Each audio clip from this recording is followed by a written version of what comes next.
How's it going, everyone? Welcome back to the Nerdy Basement Podcast. I'm your host, as always, the OG Osmosis, or just simply Ozzy. And joining me each and every episode are my co-hosts. What's going on, everybody? It's Eddie. And Miguel. And we are... The Nerdy Basement. And this week we have a special guest on the episode for the very first time. I know you guys heard about this maybe like 2 episodes ago, but we're going to let her introduce herself. We've been promoting. So the spotlight's on you now. Hello. Yeah, hey everybody. Drum roll, all that good stuff. What's up? My name is Ebony, aka Sofrito. Happy to be here. You know, newer member of the Nerdy Basement team. And yeah, I'm looking forward to this. Rehearse that. Hey. Like, She stood in front of the mirror like for the past Oh, is that all right? 24 hours. Like, okay, so this is we got it. And I'm only saying that because that's how I used to prep for my intros. I was sitting in the bathroom, I was sitting in the mirror. I was like, yo, welcome to the Nerdy Basement Podcast. It rehearse, because you got to get in character. You got to get in character when you're recording. So Look you got at to you rehearse it. cutting promos in the mirror. Yeah. Yo, bro, I would. Oh my God. You gotta know if I would have lied. Shout out to my broadcasting get degree, like the y'all. second best actual intro, like than all of us, because I just say my name, Miguel just says his name, and that's it. But now you have your alias, you have your name. You're already showing us up. Like, yo, what the hell? Yo, to be fair, Ed, we tried to come up with aliases and it did not work. It was miserable. Yeah, honestly, it was actually really difficult. Completely, it's not fun. I don't have one. I'm just. I think for you guys, I've been so freaked out for a little bit. The simpler it is, the better it is. I agree. I completely agree. Just Eddie Miguel. There it is. Yeah. Sometimes Eddie, you know. Eddie. No, but I think I like Ed Eddie, better than you know Eddie. what I mean? Hey, it's okay. It's okay. Well, listen, at least we didn't go back to the old school days. We'd be like, oh no, just white boy Ed. Well, you're not really white boy. Yeah, no, that was a whole different Ed. That was a whole different Ed. Drinking way too much. That was a whole different Ed. When Not his liver was politically fresh, correct. and But his lungs were still dark. Now, Probably. not so much. Yeah, probably. Actually, does weed get your lungs dark though? I'm sure. The health benefits are aplenty. They are, but I'm sure inhaling it is probably not the best for your health. Maybe if you extract the oil from it and like put it in some brownies or a cookie. I mean, I'm just saying. I don't know. I feel like it was actually whatever you wrapped it in that made it worse for you. Because why would weed be bad? Yeah, why would weed be bad to inhale? Oh, it's the tobacco you get from like the backwoods or whatever your wrap of preferences. Oh, yeah, so there you go. There you go. Yeah. A little lesson on the green. His first episode. I like it. But yeah, with that being said, we would like to welcome Ebony on the podcast. Obviously, we've been announcing it, talking about it for the past couple of weeks, and we're here. It's finally happening. So you guys, please welcome her with open arms, and she's finna kill it this episode. A lot of pressure on you now. But wait. Thanks for the confidence in me. So backstory, guys. Ebony is also one of our writers on the for the website. So this is how she made it in. You know what I mean? Like she just didn't she jumped over a couple hoops. She had to write some stuff, and then we were like, yo, you know what? Go. Just, do you want to be on it? So this is it. This is the debut of Sofrito on the Nerdy Basement Podcast. It is. With that being said, we also want to give a huge shout out to It's Friday Super. I'm pretty sure you guys seen what I posted on my Instagram story. I think it was like late last night. So they live stream their podcast episode every week on YouTube. So I jumped into the chat. Their reception was insane. Their reaction to the fact that I was in the chat was insane. Obviously, I posted it on Instagram, so shout out to those guys. They did have a couple questions for us, by the way, because it was their Thanksgiving episode. Okay. So I guess we can go all around and answer those questions on air, since I'm pretty sure they're going to listen to this episode. Okay, Nice. Question number 1. Favorite Thanksgiving plate? I know Thanksgiving was this past week. So, I mean... Wait, like everything that I put on it? Pretty much. What do you put on your Thanksgiving plate? Let's just put it that way. What do you put on your Thanksgiving plate? Okay, so I guess I'll kick it off. Go ahead. Go ahead. Thanksgiving is not complete in a Latino household without pernil. So you got You got the pernil. At my house, we do pernil and we do turkey. So I got a little bit of turkey, a little bit of pernil. You got that arroz con gandules. You got the potato salad. And then as always, as per holiday tradition, fall holiday tradition, a big, cold, frosty mug of coquito. I know that for Ed, it's only a Christmas thing. It's only Christmas.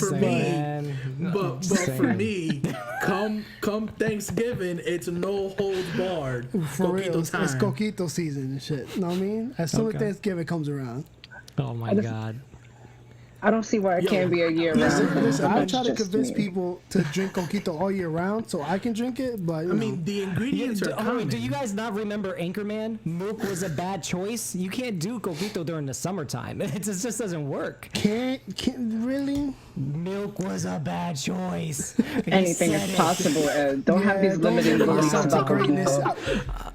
You haven't had my coquito anyway. You know what? I'll make a bottle for you. You know what? We'll swap bottles this Christmas. All right? Oh, no. We will swap about it. It's the battle of the coquitos this year.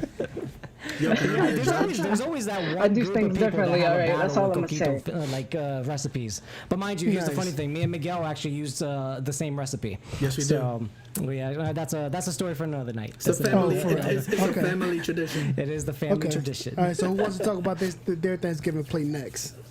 All right, you know what? I'm gonna actually just say what I did this year because this year was interesting. I had to go pick up food and all that kind of stuff, and it wasn't the typical because my typical Thanksgiving is literally everything that they have on the table ends up on my plate.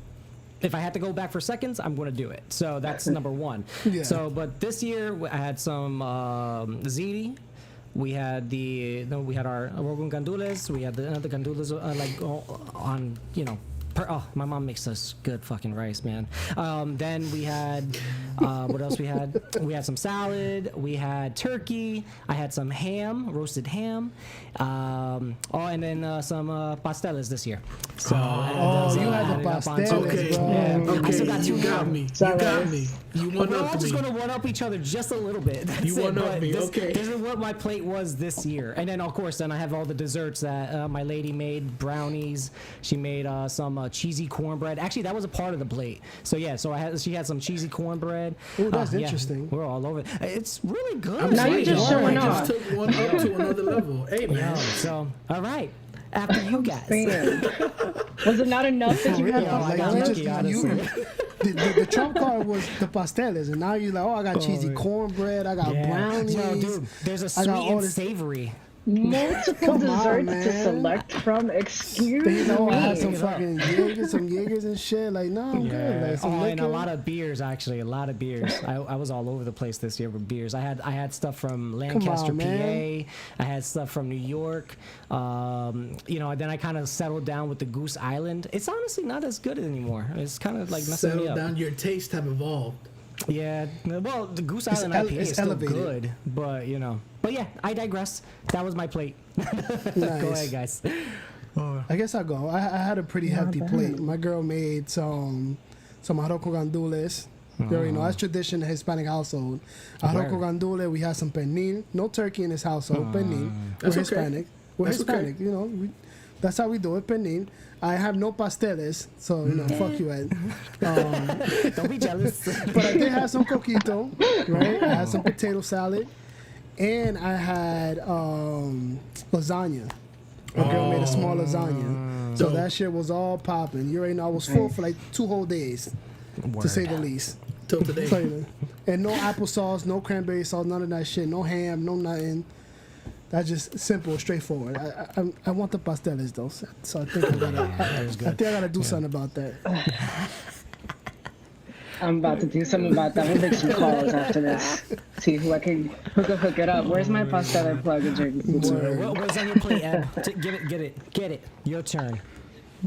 All right, so I had a very non-traditional Thanksgiving. I spent it at home, and I made my own Thanksgiving spread. So I made cauliflower mac and cheese.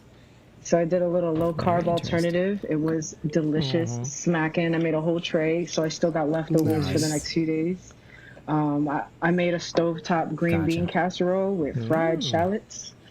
And then I actually had a vegan turkey cutlet to be alternative. I'm not vegan, guys, but I just like to eat a little healthy. So I had a healthy turkey day. Interesting. Sans real turkey. Carbs. And then, you know, I mean, I put a lot of like breadcrumbs on top. I wasn't trying to like suffer too much, but it was pretty good for cauliflower mac and cheese. It was my first time making it. And it was dope. Like anybody who tried, like came over after Thanksgiving was just like, oh shit, you put your foot in this. Like they even found toenails in the mac and cheese because I put my whole foot. They're eating it. They're like, this little part a little hard and shit. What is it? That's the extra seasoning. That's the extra seasoning. That's the secret ingredient, the pedicure and shit. Oh. and then for my dessert, I made pumpkin bread. Oh, that sounds delicious. I'll take some pumpkin bread, yeah. All right, so we all exchanging plates and coquitos for Christmas Eve. Just letting you guys know. So we gotta figure something out. Yeah, okay.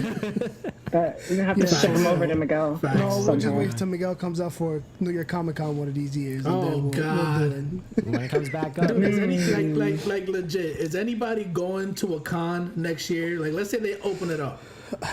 Anybody going to a con? Because I can tell you, if they give us our passes, yeah. I'm not doing it. I don't feel too comfortable yet. Y'all see me 2022.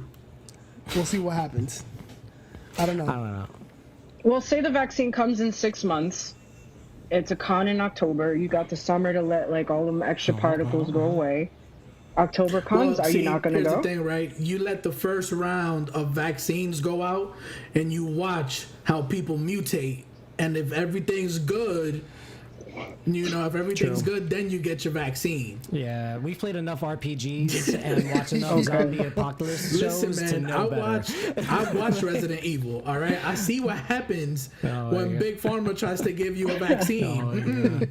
This is why we get the cardio back up. That's what's happening with the Nike Plus app. You know what I mean? We get our cardio up. This is why we run. What you're saying is like the vaccine might just turn into the T virus.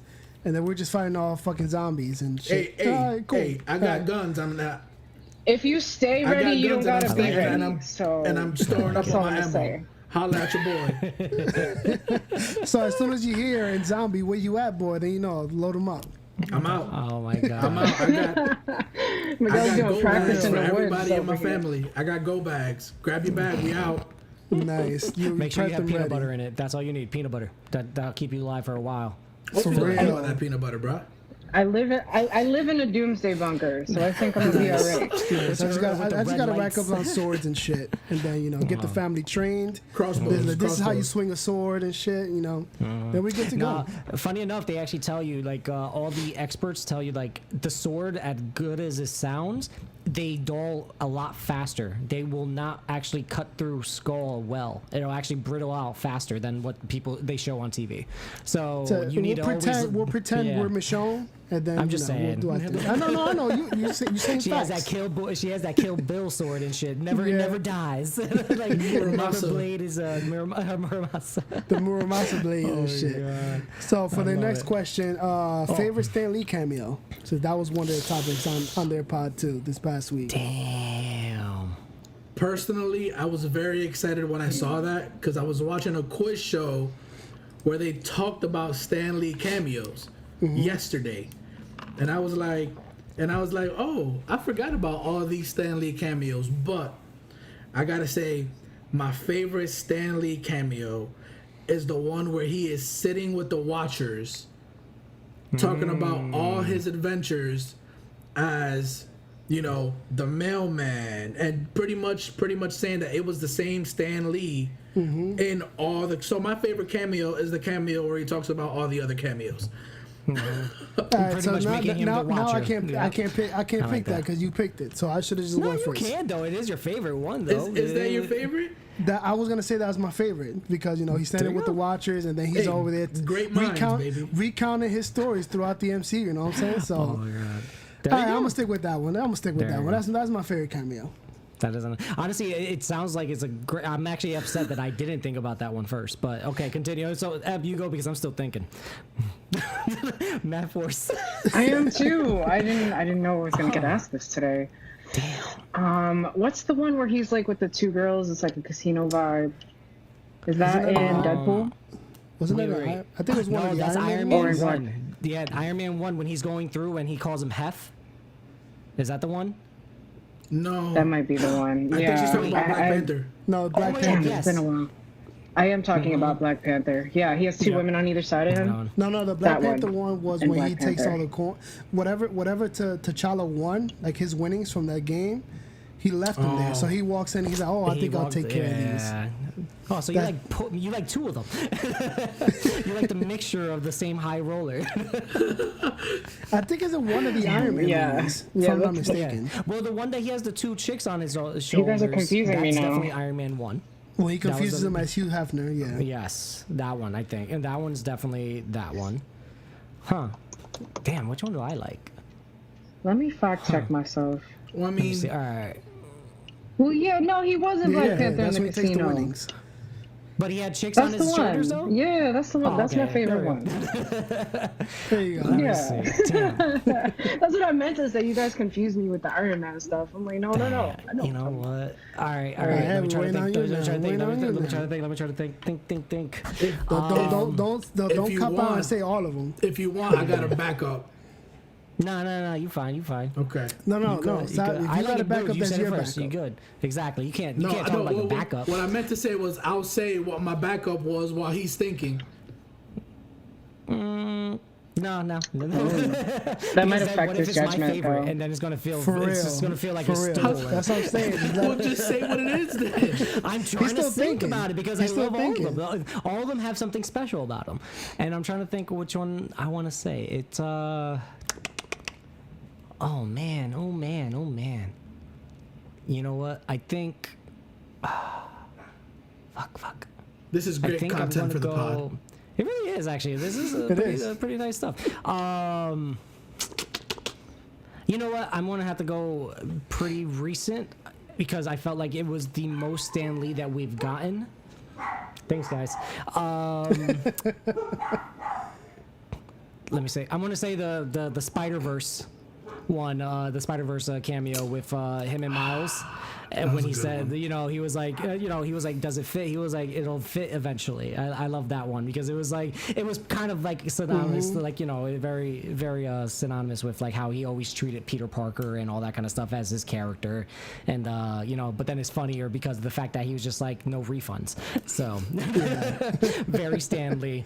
But yeah, so I'm going to go with the Spider-Verse cameo. Yeah. Okay. Nice. I'm not even mad at that one. I like that one too. But Yep. like I said, no cop outs to say all of them because they're all great in their very own way. But Agreed. there you go. It's Friday Super. Go check them out. I used to actually work with their main host, Malcolm. Oh, I used to cool. work with him in that seating place I worked over last summer. Oh. That's how we met. So obviously he knows the people over at Therapy Without a Degree. Cool friends of ours too. So go check them all out, guys. If you're not listening to them already. Cool ass people, nerd content. Obviously, Therapy Without a Degree is also cool. They got their own thing. Nice little touch, a change of scenery to say the least. But they're both dope podcasts. Check them out. Nice. So with that being said, we do got a jam-packed episode. I know we typically announce what we're going to talk about at the beginning of the episode, every episode. But we didn't do all that. We kind of changed things a little bit. But this episode, we're going to be talking about New Mutants, which we'll get into a little bit. We got chapter 12 and chapter 13 of The Mandalorian season 2. Okay. You know how we'll play with it. We'll play with it. And then we got some news. We got no trailers, but we got some news. We'll save that for later. But we're going to get into the New Mutants right now. All right, New Mutants. Literally, ladies and gentlemen. Literally, now. Gentlemen and ladies. Literally. So, How long New you been holding Mutants. that one in? New Mutants. Oh, man. We've been waiting how many years for this movie Since now? what, 2017? Okay. 2 years? So I said it. Yeah, I said I think it it. was like It's been a 2017. minute. I said it Sounds about yesterday as I put the movie on. I was like, waiting 3 years for this thing. I hope it's worth it. Was it though? You know, let's run through the cast real quick. Okay. So- Run through the cast. All right, so I mean, the cast was pretty solid, at least in Yeah. my opinion. The cast was pretty solid. We got Macy Williams. Obviously, you guys know her as Arya Stark from Game of Thrones, who plays Rain Sinclair, aka Wolfsbane. We got Anya Taylor-Joy, who's done a number of movies. Most people know her from, what was it, Split. She plays. Yes. She comes out in And Split. most she comes out in recently, Glass, Queen's all that. Gambit. So she the Queen's Gambit. She's done a whole bunch of movies ever since. You know, she's like almost everything. She played Ileana Rasputin, aka Magic. We got Charlie Heaton as Samuel Guthrie, aka Cannonball. Yep. Elisa Braga as Dr. Cecile Reyes. Blue Hunt as Danielle Moonstar, aka Mirage. Obviously, you guys who keep up with the comics, she's prominent in the comic books right now. Henry Zaga as Roberto da Costa, aka Sunspot. And that's our new mutants for this movie, at least. Yes. Obviously, adapting the Demon Bear saga storyline from the comics, the 3-issue storyline from the comics. Well done, sir. Listen, bro. He Listen, did his bro. research. He did his Listen, research. bro. Listen, I know a little something. Golf clap, I don't bro. know Golf everything. clap. Golf clap. I know a little something. I don't got know you. everything, but I know a little something. All right, so we'll get into some initial thoughts without any spoilers. We'll talk about the characters, talk about pace, the story. Then we'll pick and choose the spoiler spots, and then we'll discuss all that good stuff and what this film could have been, because I feel like there could have been some potential here, but it just didn't really execute the potential that's here. But I don't know. Who wants to go first in terms of initial thoughts? I think ladies first. I think it's her first pod, Damn. and I think, Way to put come me on on, the there we go. spot. There There we he, go. Eb. There we No, go. no, is We're gonna he yours. put you on the sunspot. You on the episode. I ain't put you this on is the gonna spot. get blown up right now. I You're put you on literally the just spot. gonna You- take up the whole boy. screen. You put you on the spot. in post. Well, I, Literally put her on the sunspot. okay, well, all right, I'm gonna just go for it. Let's see. To be waiting from 2017 and also to be the one that saw this most recently, because I saw it right before this recording. Overall, I gotta say, you know, it had potential maybe, but it fell flat for me. You know, I see what they were trying to do. I think the hype was more exciting than the actual release, you know. The casting was good, but, you know, I think their first mistake was getting the guy who did Fault in Our Stars to do a horror movie. I just really don't understand why they chose Boone.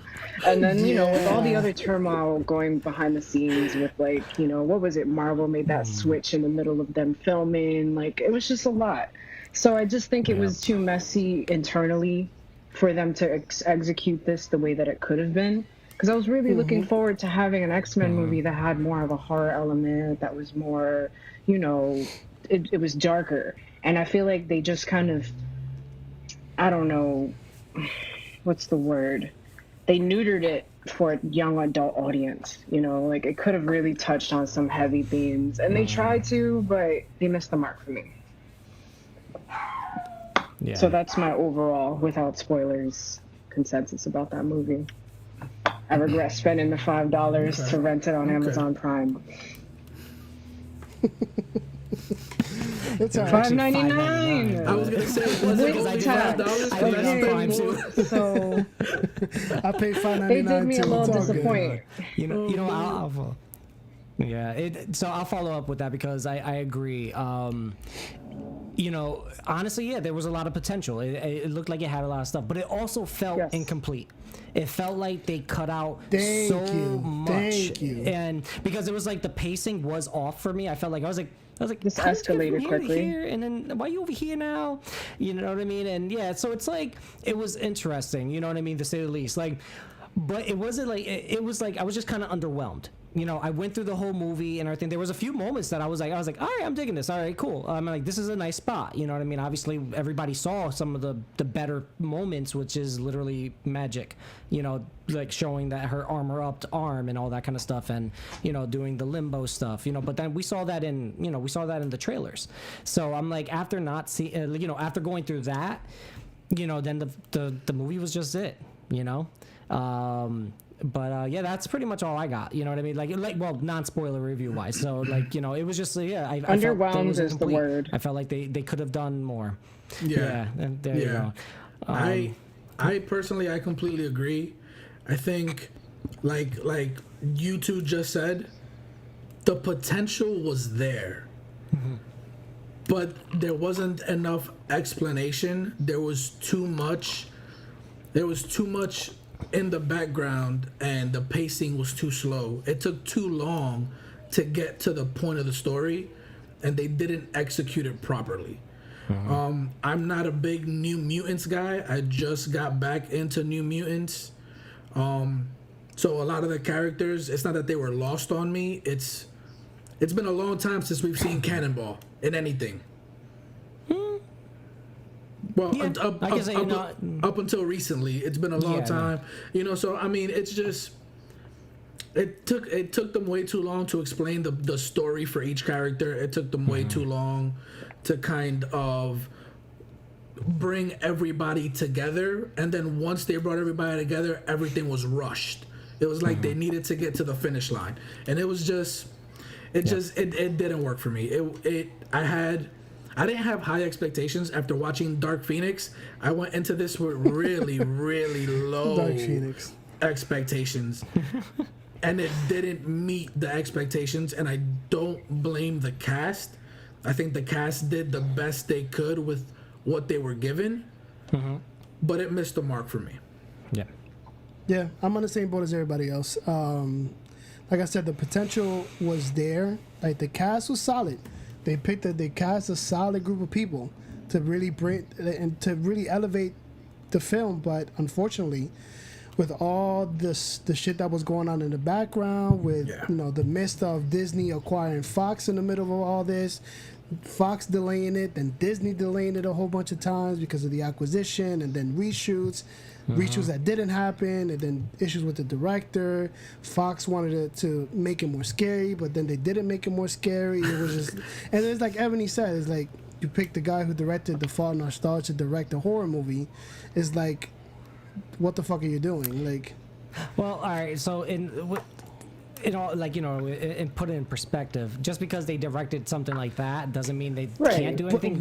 We have to remember Pony Smasher, the one that he directed. David Sandberg. Yep, he directed, what was it? What's the doll one? Annabelle. Annabelle. Well, he did one of the Conjuring films. Yes, he did one of the Conjuring. There it is, Conjuring, and then he did Shazam. Yeah, but Shazam. Well, you got to still think of it this way. The Conjuring films, while horrific, are still family stories. They just have a overarching horror theme to it. It's a dark tone to it. So Shazam was essentially a family movie. It's just more in the comedic style, but then he was still given the liberty of adding his horror elements. With the Seven Deadly Sins, you know what I'm saying? So and then let's work with another one. Then we also had Aquaman. We had that guy. You know, he comes from another horror background, and he gave us Aquaman, but with a few horror elements with the trench. So it's like, you know, directors don't get pitch. I don't like. I agree, but also with the background mess that was going on with the acquisition and stuff, I think it also affected the production quality of Joshua Boone's work. And I think that maybe if he was going to try to shoot a horror movie, that was the worst place to start, because of the situation and the pieces in play. And don't get me wrong, the Demon Bear saga was probably a good starting point to kind of introduce the horror elements to the X-Men, or just the mutant universe in general, because obviously it is a demon bear, and you're diving into the whole Native American spirituality of things, and obviously Danny Moonstar taps into all that. You can kind of make that horrific if you want to. It just, the way it was written, the way it was delivered, the way the pacing was, the way the movie was paced, because it literally took a whole hour just to get to anything, and the movie's an hour and a half. It's like, how much longer were you going to take to give me any real action in this movie? You know what I'm saying? And the fight with the demon bear, well, I'm getting ahead of myself. But anyway, it was underwhelming. We're diving in right now. Let's do it. All right, so we'll dive in now. So spoiler warning for those who are not okay with spoilers. If you want to hear spoilers, don't care about New Mutant spoilers, but by all means, keep on listening. But spoiler warning, just to be courteous to anyone who doesn't want spoilers and is waiting to watch this movie at some point if they even want to watch it. But yeah, like I said, even with the Demon Bear fight towards the end, like it was cool. Like it had like some of his moments, even the parts with Magic and the Smiley Men. That was cool stuff, and it did have the little horror elements, but it still kind of fell a little flat to me in my opinion. And then it was overall, it's just like it was a half-assed way of kind of doing an origin story for an ensemble group like the New Mutants. You know what I'm saying? And then the half-assed attempt to try to connect it to the broader X-Men Fox universe as well. It was a little half-assed in my opinion, but I mean, it is what it is. That's something we don't have to worry about now anymore. So that's just me. Eddie, you are more. You seem to know a whole lot more about magic than I do. Does she have a dragon puppet in the comic book that comes to life with her imagination? You talking about Lockheed? Yeah, Lockheed. From my understanding, Lockheed actually does come from Limbo. But is he a puppet that she carries around and makes talk with her hands? Personally, I don't remember. That might have been a as Joss Boone puppet, thing. but I wouldn't be surprised that. Yeah, it could have been. It could have been also just a tease for the beginning to then, give us the nice little reveal at the end. That because he does come from Limbo for the most part and everything, and then he comes now, and that's how he comes to be. Because if you ever look up the very first pictures of Lockheed, he's on Magic Soldier. Yeah, he's on Magic Soldier. I'm like, but then I he don't stayed with Kitty remember Pryde. her having a hand. Like, I don't see hand puppets being a thing in the Marvel Comics universe. Like, to me, that's just, if you have a mutant power and you have a dragon, you're gonna have a dragon, not a dragon puppet. It's like she said, that her safe place was Limbo and all that kind of stuff. Like, it's. I think it still just comes down to the point. I felt like it was just incomplete, even with what they were giving us, and it was just like, then you got, because I don't know if it was because of the fact that at one point because the all the shit in the background that was happening, they just kind of just stopped. Right? I don't know if they just felt like they were like, well, we can't make a trilogy now. We can't do this. We can't literally bring in Logan. And then that's the thing. Like Josh Boone did plan for a trilogy. When he met with Fox to do this movie, it was to do a trilogy out of it. So yeah, it felt very incomplete. And then we didn't get the full backstory to every single character. We got a little bit on Wolfsbane and we got Danny Moonstar. We didn't get a lot of backstory on Magic. We didn't get a lot of we got a little backstory on Cannonball. Not much about Sunspot. So it's like, if you're really trying to give us an origin for these characters, you kind of have to spend some time. You didn't like. I'm rich. I killed my dad. I had smiling men come to me while I was in bed. Like you didn't like those backstories. Well, the Smiley Men are actually technically their twist of her actually being molested as a child. So that's the sad part. I know. But it's pretty. So that's pretty fucked up. But they were crap. They were crap backstories.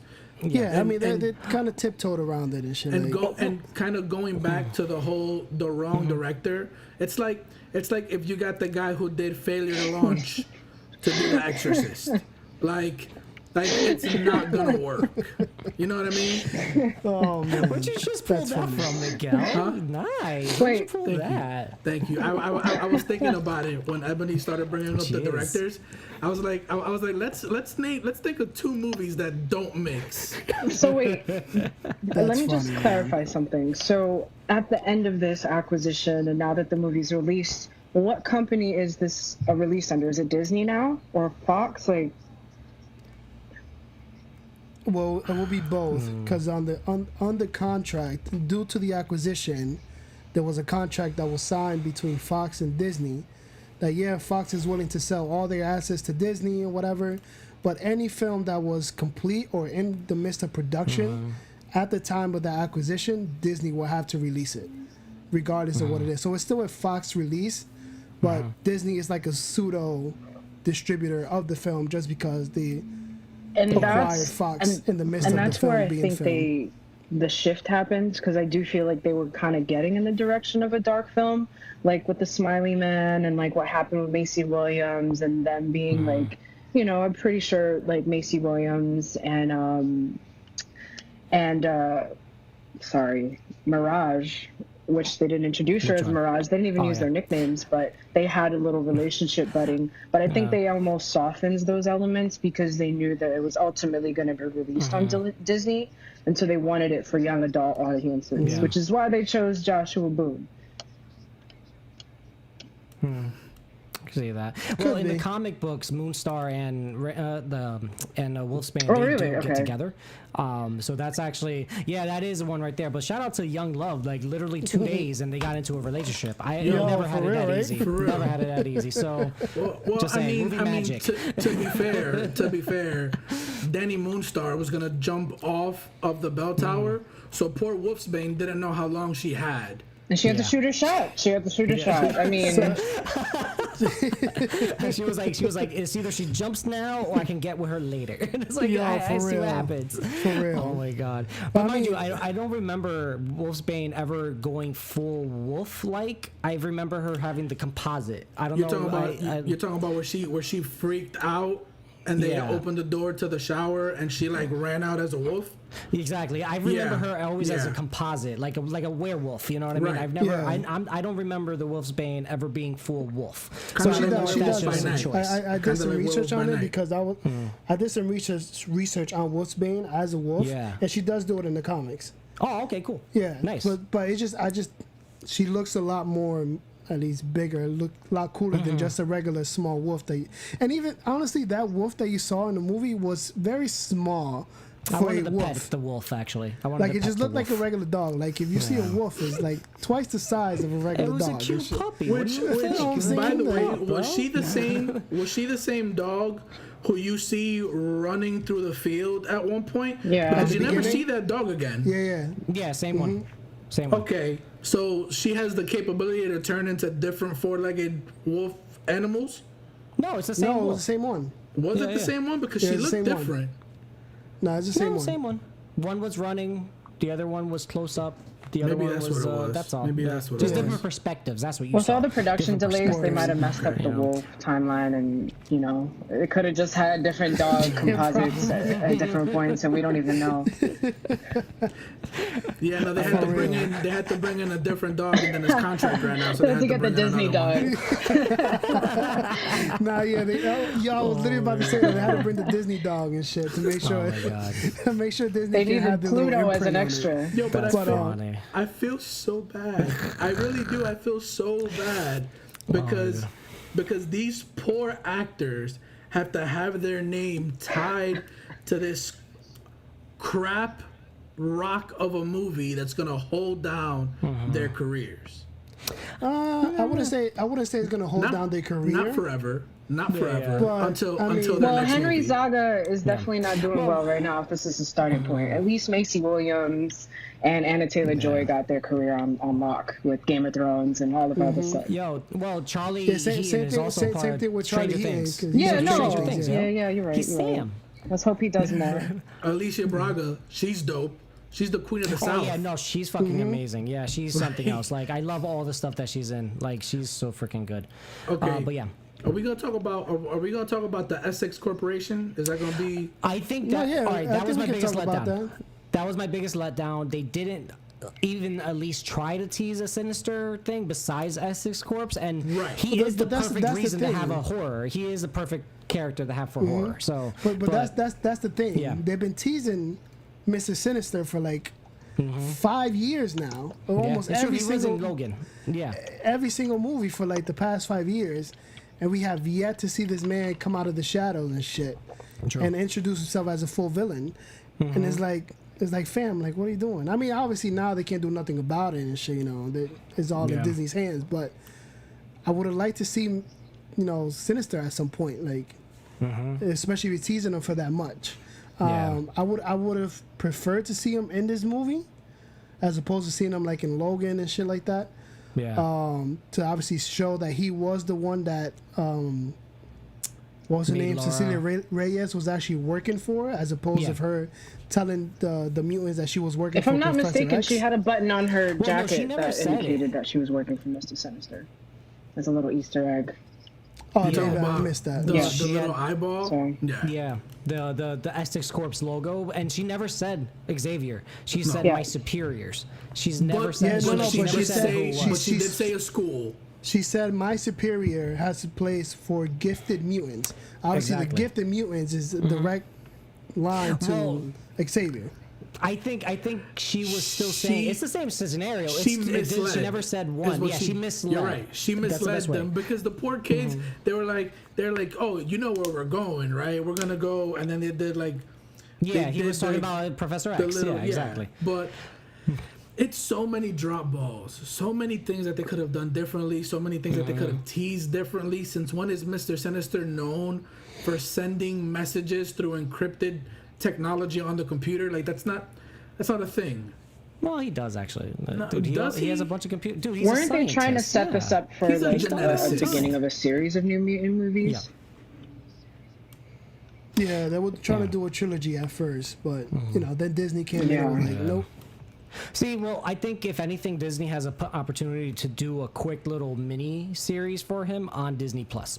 I think because like it's funny because we also went into the backstory and everything on a YouTube channel real quick to get a little bit of the background because Pam wanted to figure out. She was like, "Who the hell is that?" Like Mr. Sinister, and I'm like, "Oh, well." I was like, He was like, got "Yo, it sit there. down right here. Yeah. I got Take a a nice seat." lesson for I'm you." like, it's not like we were going anywhere. So it worked out, and it was like, all right. And she was just like, oh my God. She was like, this is a crazy backstory. And I'm like, yeah, he's actually an old ass fucking character. Like, he's been around for a minute. I forgot he actually was the creator of the Marauders. Yeah, and he's I been forgot about around. that. It was awesome. Sinister's been around since like the 1500s. Yep, the Victorian age. Yeah, so that's it's like there's a crazy. lot. So if anything, you know, they still have an opportunity to bring him in and give him a cool little miniseries because that's a great story to tell. And Just then hand the whole build it thing up over to somewhere Kevin else. Feige. Just Well, he's in charge. He's in charge of all that anyway. He's Yeah, in charge of the but- comics, TV, the movies, everything. Yeah, He's but in now charge of all so of the them. question is, does he want to ever bring him in? That's the Yeah, difference. so So that's- eventually, I'm that's sure. the So mistake, That's correct the me if I'm question, mistaken, you know? but Mr. Sinister would essentially be like the antithesis to Xavier in bringing them to a new school and like training them to be part of the Marauders, or Oh, Well, that would be interesting, actually. Yeah, I didn't think about it that way. that's Well, why I that was could've been- that could've thinking been how what they he were was trying to do, pivot trying the to- story because it would have been an interesting way to kind of tie it Yeah. into the larger universe with the X-Men, you know? But isn't Magic in the Marauders right now? Isn't it? Or she's in X of Swords. No, she's in Excalibur, if I'm not Excalibur? mistaken. No, she never hopped in Excalibur. That's She's not in that's Eve Ross. Marauders. No, she's only in the X-Men titles. That's it, because she's technically the general. Like, that's how Hickman wrote her. She's the general of the mutant army. So, like, that's who she is right now. She's not in any. She's not playing any reoccurring role in any comic like title as of yet, besides being a part of the comic universe. That's it. Right. So, you know, but like, who knows? I wouldn't be surprised after what? X of Swords she might get You know, something. that's another big thing. Like bring in freaking what's his name? Jonathan Hickman. Let him write a script. Let him write a script. We'll get 12 movies that will eventually tie together and be like a whole thing. It'd be great. Oh, Listen, God. I'm not opposed to Marvel or Disney rehiring these actors to kind of redo Yeah. and give them another Overall, shot. yeah, this needs a because redo. This is Yeah, a solid it is, cast. and they wasted it on that. This is a garbage solid cast. Yeah.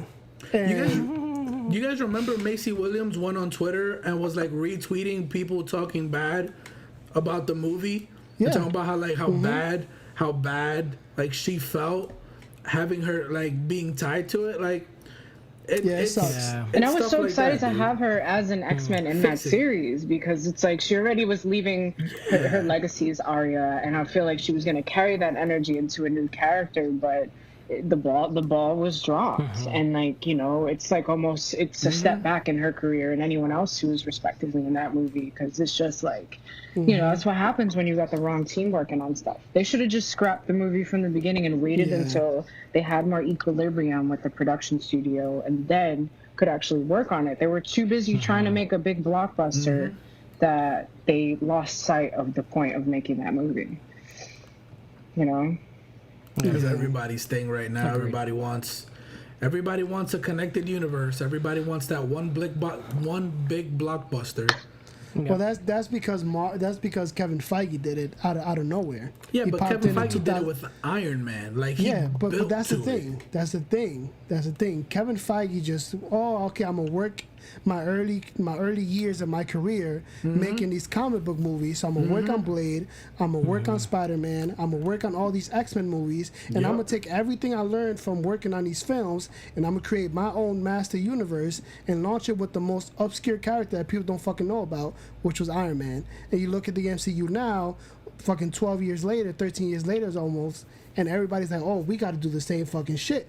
This fucking Kevin Feige guy just did it with nothing. And he did it with characters. But the mistake that people made is trying to replicate someone else's recipe. Like, you got to do it in your own way. And I feel like with the X-Men universe, there's so many cool storylines to play with. But it's not going to lead up to an end game, but it's definitely going to have like a greater universe if you handle it differently. Because I feel like the themes that you can touch on in X-Men is a lot more darker, and it's like, you stop trying to cater to a young adult audience and to everybody in this Disney audience. Like, let's make something real, you know? Let's get Nolan in the mix, like. Well, I mean, you know, it can build to an end game. You know, Apocalypse is a huge Thanos type of villain, right? I mean, and not just Apocalypse, but Sinister and Dark. Do the Dark Phoenix saga right. Build these characters up so you care about these characters, and not just care about Hugh Jackman as Wolverine. Yeah, I think that was one of their big mistakes, is to center everything around Wolverine. And listen, I like Wolverine as much as the next person. But, love Wolverine. Yeah, but listen, we have a plethora, a literal plethora of mutant characters that you can play with, and you wanted to focus on Wolverine and just the most popular X-Men is what they really wanted to focus on. Yeah, but that's the thing. They should follow the formula they did with Wolverine, and like, you know how they took it to the Logan route and they turned him into this seasoned old character. Like, you can do that with all of the main like characters in the universe, and like make these cool side universes of like movies and collections of storylines. Because I feel like where the New Mutants fell flat is like, you're trying to fit too much into one. Like, you need to go into each individual's backstory and then lead it up to them meeting each other, you know? Like, that's the mistake I think they made too. Yeah.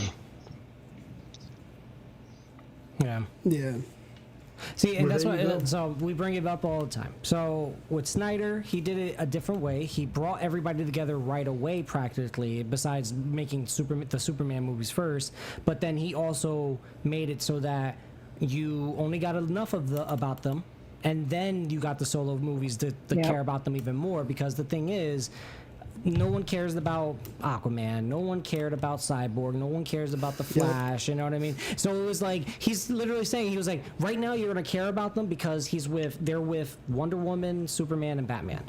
This is why you're gonna care about them, right? And Pretty then much. He was like, then I'll give you a little bit more because now you're gonna become a fan of them. And I like the formula to that extent, personally. I really did. To be fair, they had everybody on the Aquaman train the minute they cast Jason Momoa. I mean, I'm just saying. Where are you going wrong? Like you want the recipe for having a great movie? Hire the hottest actor, both in terms of personality and looks, and make him the star of your team, and let him be himself. Because that's the thing. Jason Momoa, for as much as people want Arthur Curry, he was Jason Momoa as Aquaman. Pretty much. Right down to jumping out of the airplane and going, woo! Like, that is the most Jason Momoa thing I've ever seen in my life. Yeah. All right? Word. And I mean, it works. It works, but that's not good. That's not the recipe for everything. That would not have worked in New Mutants. Whoa. I don't know. Taking a musical break. Please carry on. That's not me. Was that you? I don't know what just happened. I have a Google behind me, and I don't know if somebody turned it on. Huh. No, Jason Momoa turned it on, and she heard Jason Momoa. Yeah, this time to do that, you know. That's scared the shit out of me. That's funny. But yeah, back to the mutant wise, I think it's just, with this one, unfortunately, I guess that everybody's just kind of like, they just put it out to see if people bought it. Honestly, think about it. I'm pretty sure they're going to put up an article like next week saying, oh, it actually made like $1 million because people wanted just to see it, not go into the theaters and pay for it, you know what I mean? And, just off of $7, but at the same time say, lowest, like, pretty much is getting bashed. Simple as that. How long they're has it getting been bashed. out? Not even a week or two? Not even a week. Like a week probably. Dropped the 17th. Yeah, For it to build up for all those years, I'm pretty sure and to fall flat the way it did, just to get this. I'm mad. I'm big mad. I want my $7 back. Yeah. Come on, Amazon. I'm adding $2 extra. I don't from want 5 to 7. Yeah. you gotta add $2 extra for wasted time. And shit, too. Oh, damn. Time is money, baby. Damn. Wasting my time on this. Okay, Oh my here we God. go. You ready for this? What we got? The budget for the movie was $80 million. That was the top end of the budget. Do you know how much they've made? Box office wise? $45.8 million. Well, so far that's off a week. No, that's box office because it was released. Office. It was released in theaters.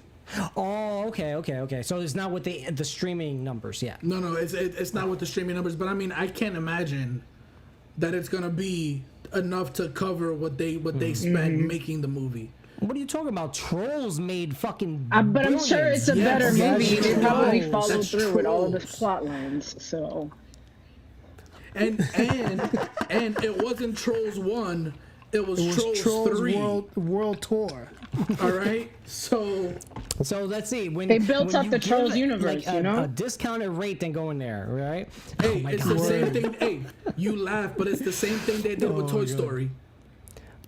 Did they? What do you mean the same thing? And Toy Story 3, I think, or 4, made $1.1 billion. Yeah, but no, that's different. That's Toy Story, though. You know what I mean? I'm not, and that was also shown in the movie theaters. That doesn't count. So, and how many movies are in the theaters anyway? People are looking for excuses to get out. Yeah, but we're comparing Toy Story 4 in the box office run without the pandemic. And no delays. Then we're comparing New Mutants with a 3-year delay, releasing box office just because Disney had to during the pandemic, which nobody was really going to watch it anyway. Well, we were going to go. We got 4 individuals on this podcast getting ready to rate this movie, and at the end, we're going to find out why it only made $40 million. At the end of this rating, we're going to find out why. Well, think about it. We didn't go because of pandemic. Who we didn't like even have start? our movie theaters open over here. Who would like to start with the rating? I give it a 2.5. Out of 5. five. Oh, yeah, 5. Sorry, yeah. 2.5. Simple as that. I'm gonna give it a 1.5. Maybe a 2, just because I like Macy Williams and Anya Taylor-Joy, and I actually liked Mirage a lot in this movie too. That's the only reason I might give it a 2. Okay. Or I'll give it a 2 for those reasons. All right. There you go.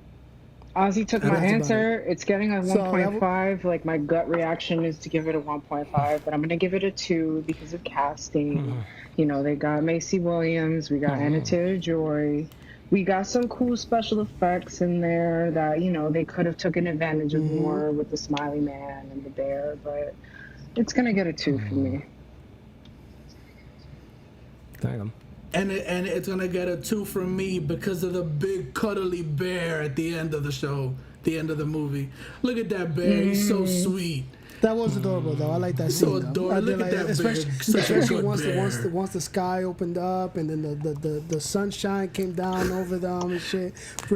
See, it's all Native American and shit. You saw his light brown eyes and his hair, and he was so misunderstood. Look at, you know what? That movie should have been called The Redemption of Bear. Yeah. All he needed was somebody to believe in the good in him. What Actually, while we boy. have on this demon bear subject, why was it that didn't her father freeze? Like, he looked like he was frozen, not like he was mauled by a bear, correct? No, he had like the claw marks in his stomach. He was dead. Okay, he did have claw marks. He looked dead. blue. That's why. Maybe it was just the lighting. All right, never mind. Okay. Yeah, it was the hypothermia he was hit with after the snowfall. The full circle moment. And he wouldn't have been dead. No. The full circle moment would be that that what's her name? Mirage created the bear that killed her father. Is that what I gathered from it? Okay. Yeah. Her mutant powers were appearing for the first time, and since it's psionic in nature, she was having a nightmare, and that's what brought the bear in. It didn't kill her father. It killed the whole reservation. Yeah. She killed her whole community. Word. No, but it was an F5 tornado though. And all it would have taken was for her father to be like, just tell him he's a good bear. Aw, he didn't know. He just wanted some belly rubs. That's it. Alone. That's all he wanted. That's all he wanted at the end of the day. Gave him a Scooby snack. Damn. Who's a good demon bear? Well, I would have said Yogi the bear. I would have gave him a picnic basket. Yo, but she called him. You didn't peep Magic when she called him Yogi. Oh yeah, yep, exactly. She's like, "Hey, Yogi." But he didn't like that though, because she didn't call him a good bear. No. Yeah, he wasn't appreciative of any of her jokes. Matter of fact, he tried to run away from her, and she got mad. She was like, "Who you running from?" And he's like, "Yo, chill. Like, I ain't even trying to fight you. I'm a good bear on the inside." And then he swatted her too. So like right after. Real. So I'm just saying, but yeah. Okay, that's what there it goes. With the mutants. Hopefully Marvel wants to do something with this cast and this franchise. I mean, the new mutants, they're cool, man. They have a lot of potential, and I think it could be something dope. But we'll see what happens. More demon bear. Such a good bear. Dude, I'm stuck on that. I'm gonna be stuck on that for the rest of the day. Well, that's the tagline of the episode. Such a good bear. Such a good bear. Oh, God. Oh, man.